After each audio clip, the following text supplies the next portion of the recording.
What's up, guys? Welcome to my movie review for Full Metal Jacket. So today I want to talk about the Stanley Kubrick film Full Metal Jacket and why it was so good and controversial styled and everything. So basically what this film gives off is it's a Vietnam story and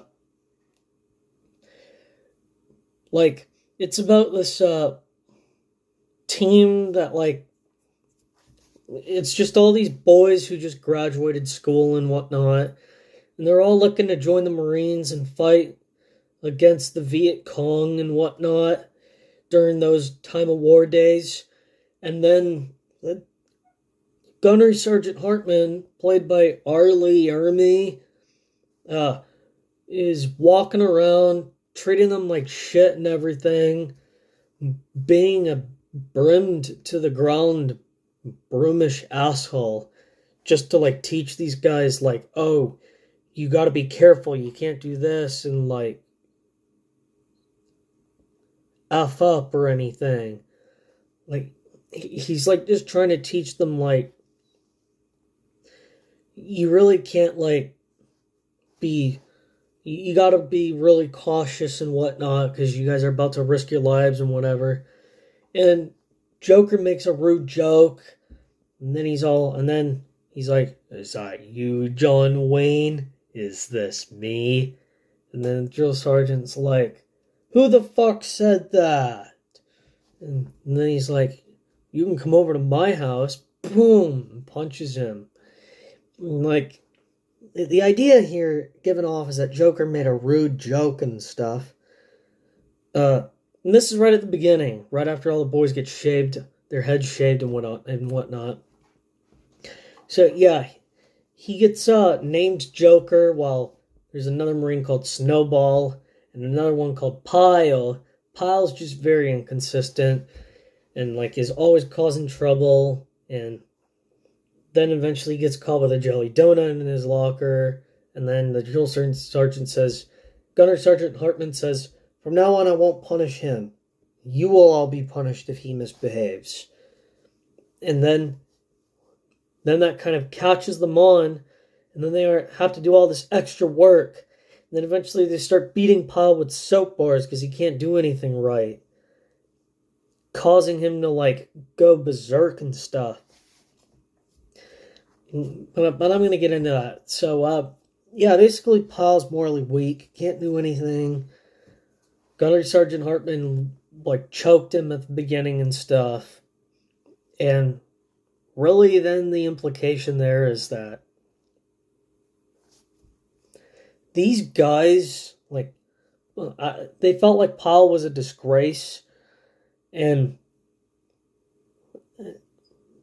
then at one point, Pyle, Gunnery Sergeant ended up finding out Pyle was good at shooting his rifle, which was the one skill Pyle actually had.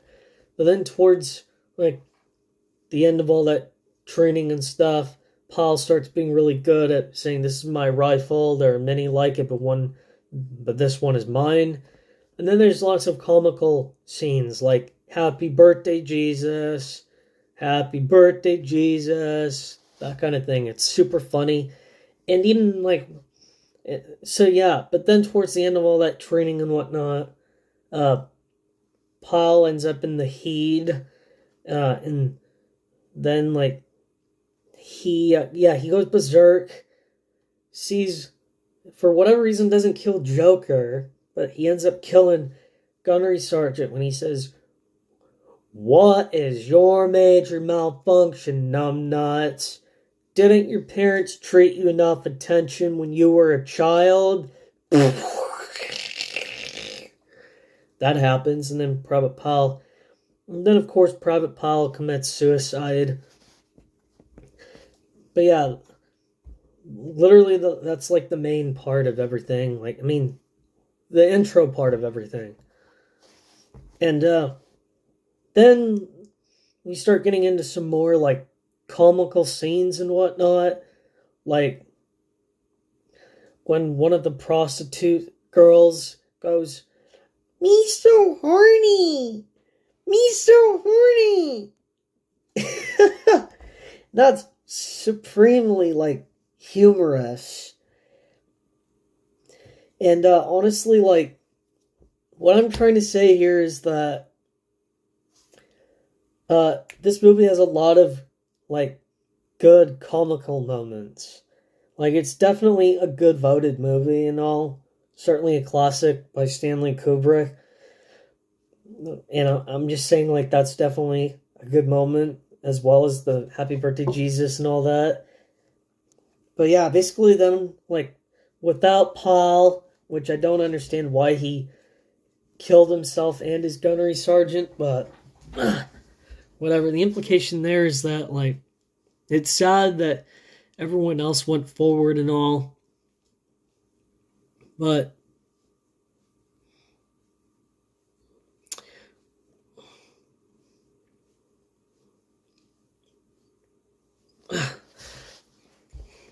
excuse me, my leg was just a bit itchy.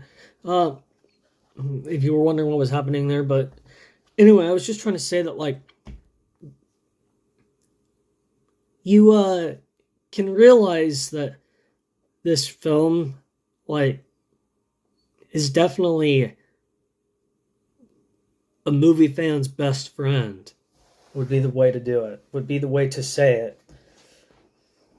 And, like, the implication here is that the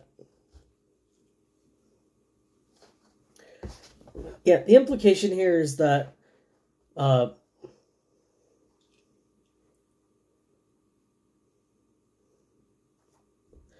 this is like a top of the line, like, war story. And so then, like, basically throughout the rest of the film, you kind of see, like, just people fighting against the VC troops and everything. And I know, like, at least one person who says it's one of their favorite movies. So, literally, like, the idea of this movie gives off that, like, it starts off, all the guys are, like, training in the base first 45 minutes. Then, like, they encounter some sort of prostitute in downtown or whatever. Yeah, so they start off in the military base, 45 minutes. Then, like, in between, they're in downtown, end up seeing this prostitute or whatever. Then they go in and start fighting in combat. And literally just the rest of it's just about, like, trench stuff and, like, people shooting people and whatever. And yeah, there's troops in buildings, as well as by the end they end up in this room that's, like, filled with fire or whatever, filled to the brim with fire. It's, like, burning or whatever, and it all just, yeah, so then it just breaks down to that this is all kind of like a sort of a fantasy about reality. But by the end of the story, all the troops gather together, holding their guns, chanting, a bunch of fire around, and then they just kind of march their way, and then it kind of ends off there. So, this is a definitely, like, compared to A Soldier's Story, which I had reviewed at an earlier time, I definitely think this is a better movie. And it's much more humorous, and less, like, kind of harsh. Even though it is pretty harsh, it's less harsh. Even though the language is way more intense. But I definitely recommend this. I would rate this Warner Brothers movie 9 out of 10. It's really good. And if you guys enjoyed my review, give me a thumbs up and leave a comment down below if you have something to say. And don't forget to subscribe yourselves. And boom. Peace out, guys. Woo!